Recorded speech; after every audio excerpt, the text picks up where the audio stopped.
고맙습니다. 시작도록 하겠습니다.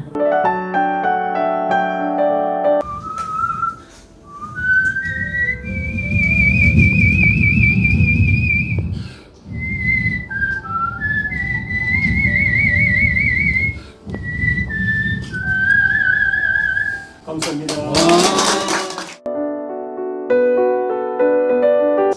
수필로 그리는 자화상 14번째로 우리 소진 스님 달의 진화를 내셨는데요. 베스트셀러가 되려면 우리 스님들이 구독, 좋아요. 이 소진 스님 책을 기획했는데 굉장히 큰 보람을 느낍니다. 아끼고 사랑하시고 또 좋은 작가로 될 수 있도록 성원 많이 보내주시기 바랍니다. 여러분 고맙습니다.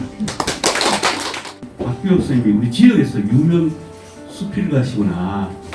그래서 14번째는 어쩌면 우리 지역에서 첫 번째다, 이런 생각이 들었습니다. 자, 이 책에 보면 달의 진화, 손톱달이 큰 달이 되는 거잖아요. 그게 진화 아닙니까? 왜 제목이 달의 진화인지 그것도 한번 여쭤봐도 될지 모르겠습니다. 이 달의 진화에 대해서 특별한 애정을 갖는 거는 여러분들도 왜 모든 진화에 처음 하는 거에 대해서는 애정을 더 갖지 않습니까?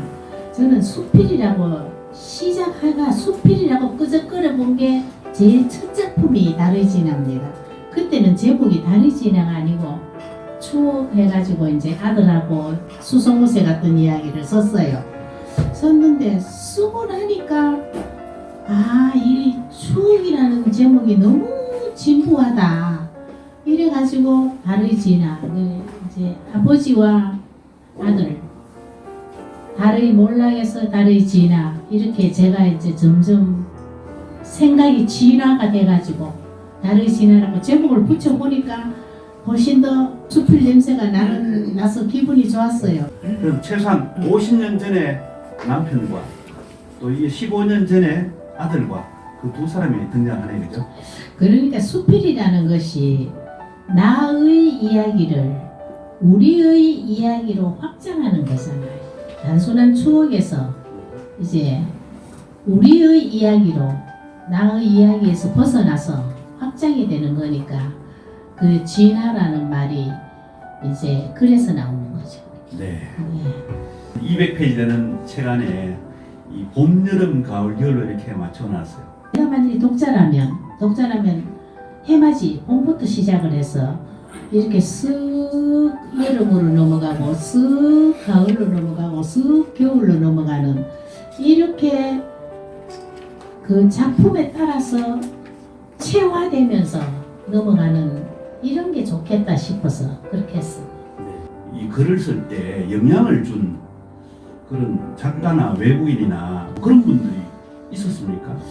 누구라도 이게 운명처럼 직접적으로 영향을 받는 사람이 있지 싶어요. 근데 저 같은 경우에는 저는 이상하게도 이모당한테 영향을 많이 받았어요. 저는 학교 다닐 때 그 이모당 수필이 되게 좋았어요. 거의 외우다시피 정말로 어떻게 이렇게 될 수 있나 이게 되게 좋았어요. 그래서 저는 누가 물으면은 나의 수필적 원본은 이모당이다 이런 얘기를 좀 합니다. 결정적인 코어, 핵심적인 영향에 어떤 걸 받았습니까? 이모당 선생님한테. 단순성. 단순성. 아주 단순하고 쉽고.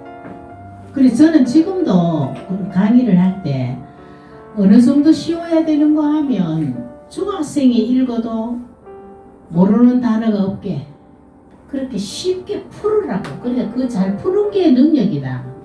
어렵게 쓰는 거에 능력이 아니고 쉽게 쓰는 게 능력이라고 저는 그렇게 생각을 합니다. 무거운 거를 쉽게 쓰는 거, 무거운 거를 재밌게 쓰는 거, 그거 잘 쓰는 거라고 저는 생각합니다. 이제 김규련 선생님이 저한테 영향을 좀 많이 미쳤어요. 김규련 선생님한테는 저는 얼마나 보는 걸 배웠어요. 근데 사람마다 이렇게 틀려요. 이렇게 보는 거를 배우는 게 있고 또 표현을 또 배우는 경우가 있고 또 그런 게 조금 차이가 있는 것 같아요. 이 불문학을 하시고 이 수필 쪽으로 가게 된 무슨 동기가 있었습니까? 문학도 마찬가지고 사람에게 인연이 있듯이 저는 수필이 정말 제 거라는 생각이 들어요. 제 거라는 생각이 들어요. 사람들이 천문학자가 별은 멀리 있을 때만 아름답고 가까이 있으면 연구하기 시작하면 아름답지 않다 하는 그 천만의 말씀이에요. 쓰면 쓸수록 정말 수필은 쓸만한 거다. 저는 그런 생각. 그게 내한테 맞았겠지. 네. 제일 처음 나온 게 아무도 모른다고, 그 다음에 커피칸 탓하고, 그 다음에 쾌락의 이해고, 그 다음에 아하는 제가 그 프로이드 공부를 좀 했습니다. 우리가 왜 진리를 아하 이렇게 깨닫는 거, 이 깨닫는 단계. 이제 그래서 그거는 아하는 테마 수필집이에요. 완전히 인간의 무의식 세계, 심리적인 거 이런 거에 포커스를 맞춰서 했습니다. 시간 속으로는 완전히 기행 수필만 엮었어요. 그래서 저는 지금도 될 수 있으면은 테마 수필 쪽으로 관심을 좀 많이 가지고 있습니다.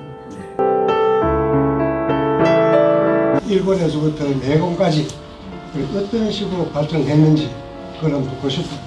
그럼 이제부터는 이제 앞으로 어떤 지향점을 가지고 그 문학의 그 아름다움을 갖춘 지향점을 가지고 있는지. 수필의 경우에 1권보다 2권이 더 잘 쓰기 어렵고 2권보다 3권이 더 잘 쓰기가 어려운 게 현실이에요. 등단 작품이 자기 대표작인 사람도 있어요.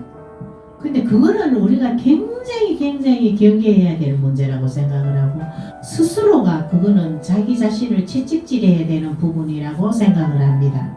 다르게 좀 더 낮게 좀 더 폭넓게 쓰려고 애는 많이 썼습니다. 근데 그렇게 하려면은 스스로가 자기의 지적 자산을 개발을 해야지 돼요. 이 선집의 그 선자가 어디에 꽂혀 있는지, 어디가 주제에 꽂혀 있는지, 아니면 자기 자신을 표현하는 데 꽂혀 있는지, 종합적으로는지 선집에 대한 그 포인트가 무엇일까?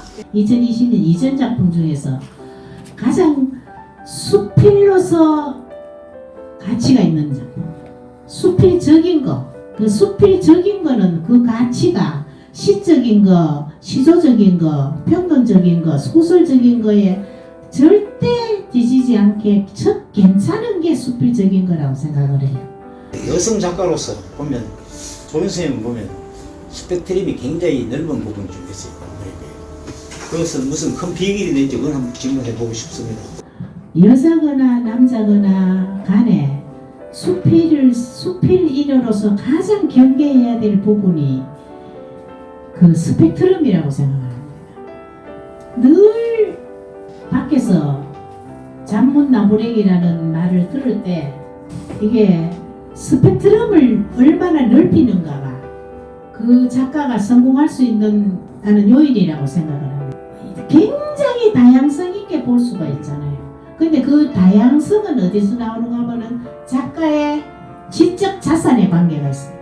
특히 여성 수필가들이 미사 여고만 쓰면은 안 되고 정말로 사회적인 이런 깊이 있는 인식을 갖고 있어야 된다, 이런 거를 경계해야 되는 거라고 생각을 합니다. 저도 스펙트럼을 넓히려고 애를 많이 쓰고 있는 중입니다. 서른도 노래를 내 걸로 갖고 와가지고 임영웅 같이 보랏빛 같이 그렇게 명곡을 만들 수 있다는 거는 얼마나 대단한 일인지. 아픈 이야기, 슬픈 이야기, 이렇게 이런 이야기를 할 때 조금 객관적으로 이렇게 좀 떨어져 나와가지고 아프고 슬프고 결론 내리는 거는 독자가 좀 하도록. 그 부분은 상상 독자에게 읽는 사람에게 그 상상이 맡기도록 하죠. 한 줄을 읽어 나가면은 그 다음 줄을 읽지 아니하면은 안 될 정도의 그 행간의 매력이 빠져들어요. 그 어떤 기법이 있는지. 역으로 말씀을 들으면 저들은 굉장히 편하게 쓴다 그러는데 저는 좀 억울한 부분이 있어요. 왜냐하니까 제가 그 편하게 쓰려고 얼마나 노력을 하는지 몰라요. 정말 노력을 많이 합니다. 완성된 때까지 머리로만 그립니다. 완전히 끓여가지고 그럼 쓸 때는 한 호흡에 써요. 저는 한 호흡에 쓰는 글이 한 호흡으로 읽힌다는 지론을 갖고 있습니다. 선생님 작품은 보고 또 보고 또 보고 뒤집어 보고 또 내기 전에 또 한 번 더 보고 이렇게 하는 것 같은 느낌이 들어요. 예. 네. 저는 퇴고를 많이 합니다. 정말 새벽에 한 호흡에 확 써요. 한 호흡에 쓰는데 그 다음부터는 이제 정말로 퇴고를 많이 합니다. 그렇게 이제 많이 쓰고 나면 탁 퇴고하고 또 이렇게 책을 내면 어떤 기분이 드십니까? 예. 아우 정말 어떤 걸로도 그래서 제가 수필을 운명같이 생각하는 거예요. 행복하니까 예, 수필 쓰고 쓰고. 시를 쓰니까 행복하다. 감사합니다. 우리 큰 박수 보내주시죠. 이 시간도 행복하겠죠? 예. 감사합니다.